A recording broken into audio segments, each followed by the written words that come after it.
was the victim. If you understand what really happened, it's actually quite simple. At the end of the fight, the Steel Samurai fell to the ground and lay still. In other words, the Steel Samurai was not the killer, he was the victim. Don't you see? Jack Hammer was the Steel Samurai. Order, order, order. So the Steel Samurai in this photograph. You're saying the man in this costume was the victim, Mr. Jack Hammer? That's what I'm saying, Your Honor. Jack Hammer was present at the action scene run through that morning. Thus, he obviously knew about Will Paris' foot injury. But wait, hadn't Mr. Hammer gone to Studio 1 already? That's what everyone thought. But remember what Miss Oldbag said in her testimony. On the day of the murder, I arrived at the guard station at 1 p.m. Did I see poor old Hammer? Nope. He'd already gone to the studio before I got back to the guard station.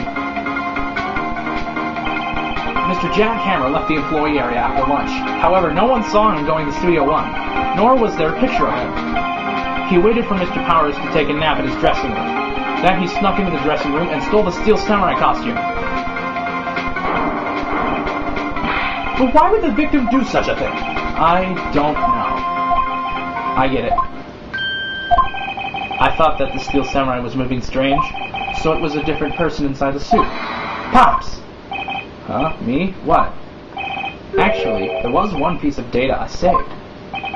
Data? Yeah, a photo on my digital camera. What? Show us, quick. No way, man. Not if you're gonna look at me like that. No! Here, this is it.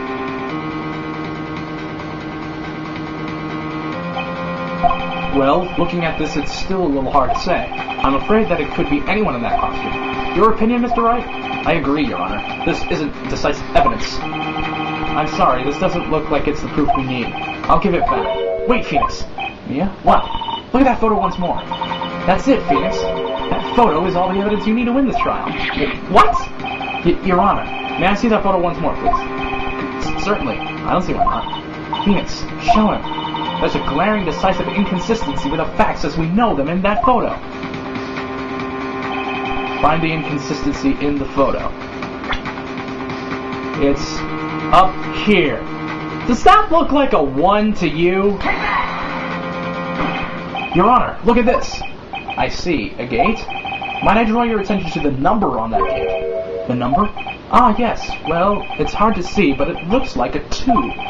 Clearly not a 1, Your Honor, correct? I believe Mr. Edgeworth sees what I'm getting at.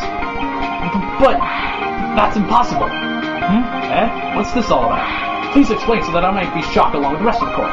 I'll use the studio guide map. The body was found here in Studio 1. However, what do we see in this photo taken at the time of the murder? It does not say a 1 on that gate in the photo. Your Honor, here's the true scene of the crime. The true scene of the crime is Studio 2, obviously. Here, at Studio 2. I see. That would explain the 2 on the gate in the photo.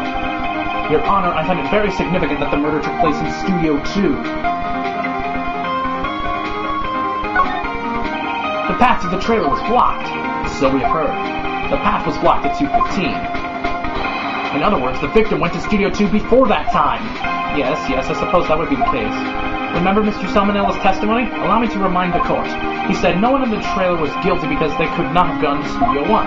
Yet in actuality, the reverse was true. Only someone in the trailer could have committed this murder. They were the only ones with access to the scene of the crime, Studio 2. As you may recall, there is a trailer in Studio 2. Now, on that day, a meeting was held in that very trailer. There was a break in the meeting corresponding to the time of death. During that break, Mr. Salmonella and Miss Steve Vasquez were outside eating steak.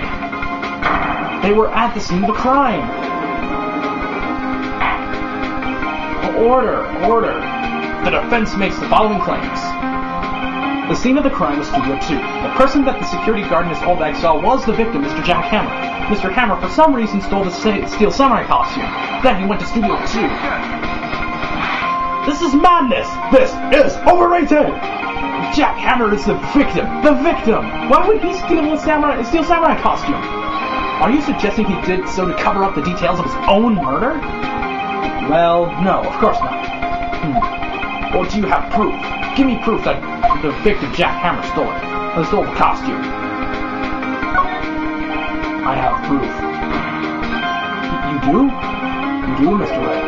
Now that they're so surprised, I'm suddenly much less confident. I think I'm right, though.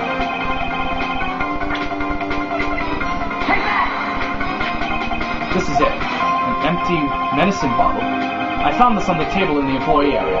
The same table where Mr. Hammer and Mr. Powers ate. The label reads, sleeping pills. Sleeping pills? The defendant, Mr. Powers, spent that entire afternoon sleeping. He was drugged by Mr. Hammer. Wait a moment. That bottle does raise some suspicions, yes, but there is no proof that Mr. Hammer used it. Your Honor, I have an idea. An idea? Very well, let's hear it. I want to check this bottle for fingerprints. If my claim is true, Mr. Hammer's fingerprints should show up on this bottle. I suppose you're right. Very well. The court will take possession of the bottle. Empty bottle given to the judge. This court will suspend proceedings on the current trial for today. Cody Hackens' testimony has revealed new possibilities in this case. In fact, things may have happened very differently than we previously thought. The steel samurai seen by Ms. Oldbag may have been the victim, Jack Hammer. The scene of the crime was not Studio 1, but Studio 2. And those in the trailer did have time to commit murder. Mr. Wright? Yes, Your Honor? Your homework is to find the answer to the following question. Why would Mr. Hammer steal the steel samurai costume? Also, who killed him and why? Find the answers for me by tomorrow. That's a lot of homework. Mr. Edgeworth, you will need to reconsider your stance in this case. Above all, you will need to reconsider your suspicion of Mr. Will Powers. As you say, Your Honor, this trial will be extended until tomorrow. This is the last extension. Very well. Court is adjourned. 2:47 p.m. Whew, that was a close one. We were saved by a hair, but that's all that counts. I thought seriously about going home about 3 times during that trial. Me too. Really? You both seem so confident. Ha! Maybe I should take up a career in acting? I was ready to pronounce you dead about 3 times back there. Me too. Dead? Oh, of course we're kidding. Are you sure? I wasn't kidding. Now, Mr. Powers, we have to go make our final investigation. But I promise you, we'll find the true killer by tomorrow's trial. Right, thanks. To be continued. Day 3 of the investigation, next time. See you then.